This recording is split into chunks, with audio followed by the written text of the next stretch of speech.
Student, हम लोग आज पढ़ेंगे the fundamental unit of life यानी सेल। इस चैप्टर का जो फर्स्ट लेक्चर था वो हम लोग पहले कंप्लीट कर चुके हैं। आज के लेक्चर में हम लेक्चर नंबर 2 यानी पार्ट 2 को डिस्कस करेंगे, ठीक है। लेकिन अगर आपने पहला लेक्चर नहीं देखा है तो वो ज़रूर देखिए इस लेक्चर को देखने से पहले, ठीक है, क्योंकि दोनों लेक्चर एक दूसरे से रिलेटेड है। पहला लेक्चर अगर आप देखेंगे तभी आपको सेकेंड लेक्चर समझ में आएगा, ठीक है। तो पहला लेक्चर आप ज़रूर देख लीजिएगा। आज हम पार्ट नंबर 2 की बात करेंगे, पार्ट 2, ठीक है। सेल का ये इंपॉर्टेंट पार्ट 2 रहेगा। चैप्टर जो सेल है हमारा फंडामेंटल यूनिट ऑफ लाइफ, तो उसका ये पार्ट नंबर जो 2 है बहुत इंपॉर्टेंट है। पार्ट 1 में हमने सेल क्या होती है ये पढ़ लिया था। जैसा कि आप सभी को पता है कि cell is the basic functional and structural unit of all living beings, ठीक है। सेल की डिस्कवरी किसने की थी? तो रॉबर्ट हुक ने की थी 1665 में, और एक कॉर्क में की थी। लेकिन रॉबर्ट हुक ने जो सेल डिस्कवर की थी वो एक डेड सेल थी। उसके बाद में लिविंग सेल की बात करते हैं तो लिविंग सेल की जो डिस्कवरी की थी वो एंटोनी वॉन ल्यूनहॉक नाम के साइंटिस्ट ने की थी। फिर उसके बाद में स्लाइडेन और स्वान ने क्या दिया था? स्लाइडेन और स्वान ने सेल थ्योरी दी थी, ठीक है। यहाँ तक हमने डिटेल से हमारी सेल का साइज़ क्या होता है, शेप क्या होता है ना, और लार्जेस्ट सेल क्या होती है, हमारी स्मॉलेस्ट सेल क्या होती है, ये सभी चीज़ें जो बेसिक चीज़ें हैं वो हम फर्स्ट लेक्चर में कंप्लीट कर चुके हैं। सेकेंड लेक्चर में हम बात करते हैं आज सेल। जैसा कि आप सभी को पता है cell is the basic structural and functional unit of all living beings, ठीक है। जितने भी लिविंग ऑर्गेनिज्म होते हैं उन सबकी जो बेसिक फंक्शनल और स्ट्रक्चरल यूनिट होती है वो हमारी क्या होती है? सेल होती है। बेटा यहाँ तक समझ में आएगा। कंपोनेंट की बात करते हैं, सेल किन किन चीज़ों से मिलकर बनती है। तो सेल में पाया जाता है हमारा, जैसे ये एक चार्ट आप बना लेंगे, बहुत इंपॉर्टेंट है ना। ये चार्ट कॉपी में बना जरूर लीजिएगा, ठीक है। सेल में क्या पाया जाएगा? Plasma membrane, cell wall, nucleus, cytoplasm और सेल ऑर्गन्स, ठीक है।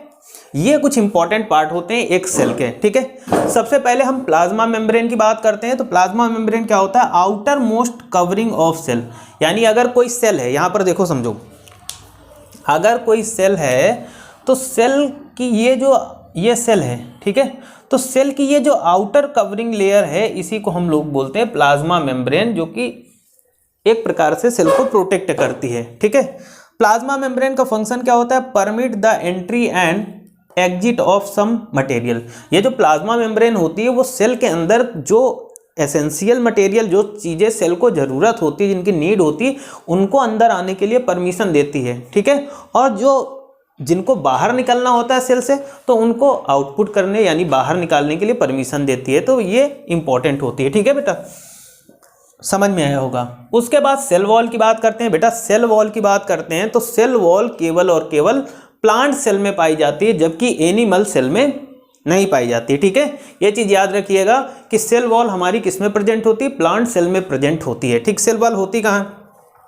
तो प्लाज्मा मेम्ब्रेन के चारों ओर एक प्रोटेक्टिव लेयर होती है जिसे हम लोग क्या बोलते हैं बेटा? ये सेल वॉल होती है। सेल कैसे भी आप बना सकते हैं, ऐसा नहीं कि जो आपको डायग्राम बुक में दिखता है वैसे बनाओ, ऐसे भी आप बना सकते हो, ठीक है। तो ये क्या करता है? Rigid outer covering laying outside the plasma membrane. देखो ये प्लाज्मा मेम्ब्रेन के चारों ओर सेल वॉल पाई जाती है जो प्लाज्मा मेम्ब्रेन को प्रोटेक्ट करती है, उसको रगड़ने से बचाती है, उसको पूरी तरीके से सुरक्षा प्रदान करती है, प्रोटेक्शन करती है। प्रेजेंट इन प्लांट सेल, ठीक है। ये आपको पता है कि जो ये सेल वॉल होती है बेटा ये कहाँ पाई जाती है? तो ये सिर्फ और सिर्फ प्लांट सेल में पाई जाती है, एनिमल सेल में सेल वॉल नहीं पाई जाती है, ठीक है। आगे देखो, न्यूक्लियस की बात करते हैं तो न्यूक्लियस सेल के अंदर पाया जाता है। न्यूक्लियस देखो, सेल का ब्रेन भी हम न्यूक्लियस को कहते हैं, ठीक है।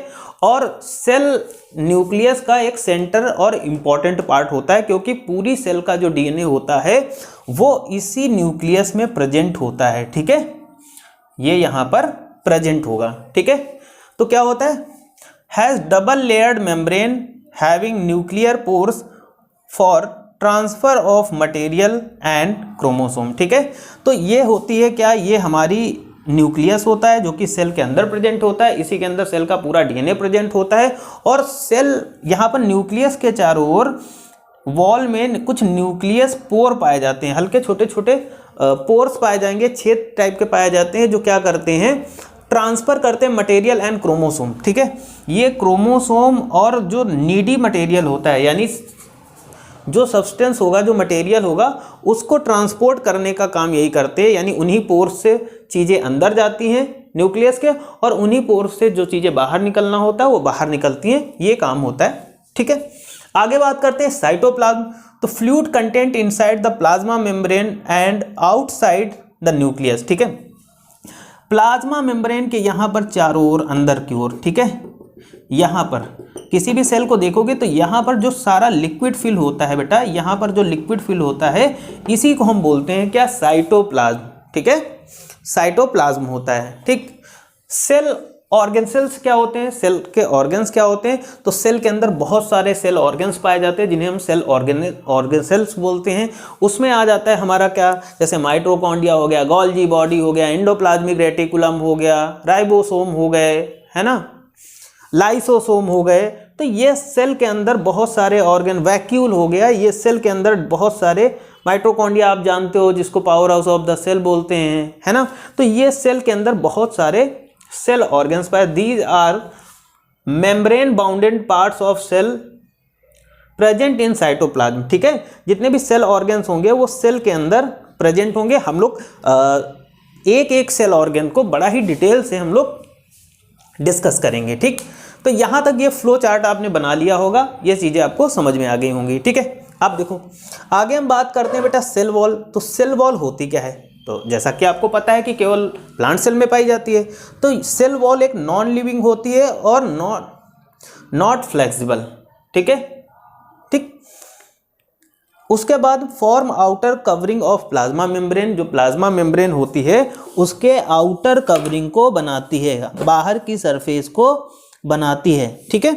आगे बात करते हैं प्रोवाइड शेप ऑफ सेल। जो सेल होता है उस सेल को शेप प्रोवाइड करने का काम कौन करता है, सेल वॉल करता है, ठीक। अब बेटा बात करेंगे यहाँ सेल वॉल किस में प्रेजेंट होती है।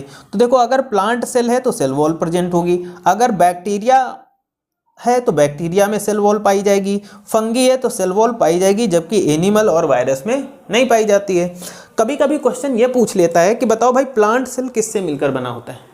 तो अगर हम प्लांट सेल की बात करते हैं तो प्लांट सेल हमारा किससे मिलकर बना होता है, सेलुलोज से मिलकर बना होता है। वहीं पर अगर हम बैक्टीरिया सेल की बात करते हैं तो पेप्टिडोग्लाइकॉन की बनी होती बैक्टीरिया सेल, ठीक। और वहीं पर फंगी की बात करते हैं तो ये काइटिन की मिलकर बनी होती है, ठीक है। तो यहाँ से भी क्वेश्चन बन सकता है कि प्लांट सेल वॉल किन में प्रेजेंट होती है, और सेल वॉल प्लांट की सेल वॉल किससे मिलकर बनी होती, बैक्टीरिया और फंगी की सेल वॉल किससे मिलकर बनी हो, यहाँ से क्वेश्चन पूछा जाता है, ठीक। यहाँ पर आप लोग नोट कर लीजिए, ठीक। अब हम बात करते हैं बेटा यहाँ पर plasma membrane. Plasma membrane, plasma membrane क्या होता है हम लोग पढ़ चुके हैं। तो plasma membrane is flexible and made up of lipid and protein. बेटा जो सेल में प्लाज्मा मेम्ब्रेन होती है वो बहुत ही ज़्यादा फ्लेक्सिबल होती है, लचीली होती है, जिसको हिंदी में बोलते हैं, और किससे मिलकर बनी होती है, लिपिड और प्रोटीन से मिलकर बनी होती है। लेकिन आपसे प्रश्न कभी कभी ये पूछा जा सकता है कि किस प्रकार के लिपिड से मिलकर बनी होती है। तो आपको हमेशा याद रखना है कि फॉस्फोलिपिड से मिलकर के ये प्लाज्मा मेम्ब्रेन बनती है, ठीक है। प्लाज्मा मेम्ब्रेन के बारे में डिटेल से किसने बताया, तो सिंगर और निकोल्सन। इन 1972 की बात करते हैं बेटा, सिंगर और निकोल्सन नाम के दो साइंटिस्ट थे जिन्होंने fluid mosaic plasma fluid mosaic model of plasma membrane, यानी सिंगर और निकोल्सन ने 1972 में fluid mosaic model of plasma membrane दिया, जिसमें इन्होंने प्लाज्मा मेम्ब्रेन को बहुत ही अच्छे तरीके से, या प्लाज्मा मेम्ब्रेन के बारे में बहुत ही अच्छे से डिटेल से उसके बारे में इसमें बताया है, ठीक। Plasma membrane is selectively permeable membrane. देखो प्लाज्मा मेम्ब्रेन जो होती है वो सेलेक्टिवली परमिएबल मेम्ब्रेन होती है, मतलब प्लाज्मा मेम्ब्रेन को अगर लगेगा कि ये सब्सटेंस अंदर सेल के आना चाहिए, इसको सेल के अंदर आना चाहिए, देन वो क्या करेगी, उसको अलाउ कर देगी, वो अंदर जाएगा। अगर प्लाज्मा मेम्ब्रेन को लगा कि ये सब्सटेंस हमारे लिए यूज़फुल नहीं है, तो फिर या इसको सेल के अंदर नहीं आना है, तो वो उसको सेल के अंदर नहीं आने देगी। यही होता है semi permeable membrane, selectively permeable membrane, मतलब सेलेक्टिव चीज़ों को ही, जो अब देखो सपोज करो ये प्लाज्मा मेम्ब्रेन है, तो यहाँ पर कोई ऐसा सब्सटेंस है या ऐसी चीज़ है जो सेल के अंदर जानी चाहिए, तो ये प्लाज्मा मेम्ब्रेन क्या करेगा, इसको अलाउ करेगा अंदर इंटर करने के लिए। पर उसे लगा कि यहाँ पर कोई ऐसी चीज़ है जो हमारे अंदर आ गई तो हो सकता हो कि हमें नुकसान पहुँचा दे, तो वो उसको अंदर नहीं आने देती, मतलब उन्हीं चीज़ों को आने देती है जो यूजफुल होती हैं सेल के लिए या सेल के लिए एसेंशियल होती, उन्हीं चीज़ों को प्लाज्मा मेम्ब्रेन अंदर इंटर करती है या अलाउ करती है अंदर आने के लिए। ठीक, आगे देखो, प्लाज्मा मेम्ब्रेन की बात करते हैं तो प्लाज्मा मेम्ब्रेन ट्रांसपोर्ट का काम करती है। ट्रांसपोर्ट का मतलब होता है एक चीज़ को यहाँ से वहाँ ले जाने का काम करती है। और जो ट्रांसपोर्ट होता है दो प्रकार का होता है, एक तो होता है पैसिव ट्रांसपोर्ट और एक्टिव ट्रांसपोर्ट। ठीक, पैसिव ट्रांसपोर्ट जैसा कि आप पढ़े होंगे डिफ्यूजन और ऑस्मोसिस। होता क्या है पैसिव ट्रांसपोर्ट हम समझ लेते हैं, और एक्टिव ट्रांसपोर्ट होता क्या है। पैसिव ट्रांसपोर्ट का मतलब होता है कि बेटा मान लेते हैं कि ये हमारे पास यहाँ पर ये प्लाज्मा मेम्ब्रेन है। ठीक, ये प्लाज्मा मेम्ब्रेन है और ये वाला पार्ट प्लाज्मा मेम्ब्रेन का आउटसाइड है और ये इनसाइड पार्ट है। ठीक, यहाँ पर भी ले लिया एक्टिव ट्रांसपोर्ट में, ये प्लाज्मा मेम्ब्रेन है और ये आउटसाइड है पार्ट, ये आउटसाइड है और ये इनसाइड पार्ट है। ठीक, तो एक्टिव, और देखो ये वाला जो मीडियम है यहाँ पर जो दिया गया है वो थोड़ा सा हाई कंसंट्रेटेड मीडियम है। यहाँ पर हाई कंसंट्रेटेड मीडियम और ये लो कंसंट्रेटेड मीडियम, ये हाई कंसंट्रेटेड मीडियम और ये लो कंसंट्रेटेड मीडियम। अगर कोई सब्सटेंस हाई कंसंट्रेशन से लो कंसंट्रेशन मीडियम में जाता है, हाई टू लो आएगा, कोई सब्सटेंस हाई टू लो आएगा तो वो हमारा पैसिव ट्रांसपोर्ट होता है बेटा। ठीक, और एक्टिव ट्रांसपोर्ट की बात करते हैं तो क्या होगा कि अगर कोई सब्सटेंस लो कंसंट्रेशन से हाई कंसंट्रेशन की ओर जाएगा तो वो होगा हमारा क्या, एक्टिव ट्रांसपोर्ट।